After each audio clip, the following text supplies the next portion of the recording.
Hi guys, இந்த வீடியோல set builder form எப்படி பண்ணனும் அப்படினு தான் பார்க்க போறோம். இந்த क्वेश्चनல வந்து P and Q தனித்தனியா கொடுத்திருக்காங்க. ஓகேவா? அதோட ஆரோ டயகிராம் எதோட எது கனெக்ட் ஆயிருக்கு அப்படினு போட்டுருக்காங்க. இதல நீங்க பாத்தீங்கன்னா தெரியும் உங்களுக்கு இத வந்து x ஃபேக்டர் இது y ஃபேக்டர்னு எடுப்போம். அப்ப செட் பில்டர் ஃபார்ம் எடுக்கும்போது r = x, y ஒரு பார் போட்டுக்கோங்க. அடுத்து y = x - 2. இங்க இது x இது y ன்னு தான போட்டுருப்போம்.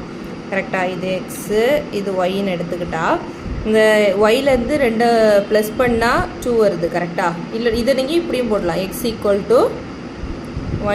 2 ன்னு போட்டுருக்காங்களா? இத வந்து நீங்க எப்படியும் போடலாம். சாரி y = x - 2 ன்னு போட்டுருக்காங்களா? இத நீங்க எப்படியும் போடலாம்னா இது அப்படியே வருது. x = y + 2. கரெக்ட்டா? y + 2 3 + 2 5 வருதா? அப்போ y + 2. அப்போ அதுக்கு அப்புறம் x வந்து belongs to p, y வந்து belongs to q. ஓகேவா? ரோஸ்டர் ஃபார்ம்னா ஒண்ணு இல்ல. அதுல எதெல்லாம் கனெக்ட் ஆயிருக்காங்களோ அத நம்ம போட வேண்டியதா. 5, 3 6, 4 7, 5. டொமைன் பார்க்கணும்னா அதுல உள்ள ஃபர்ஸ்ட் வேல்யூஸ் 5 6 7 அது டொமைன். ரேஞ்ச் கேட்டிங்கனா செகண்ட் 3 வேல்யூஸ் 3 4 5 அவ்வளவுதான்.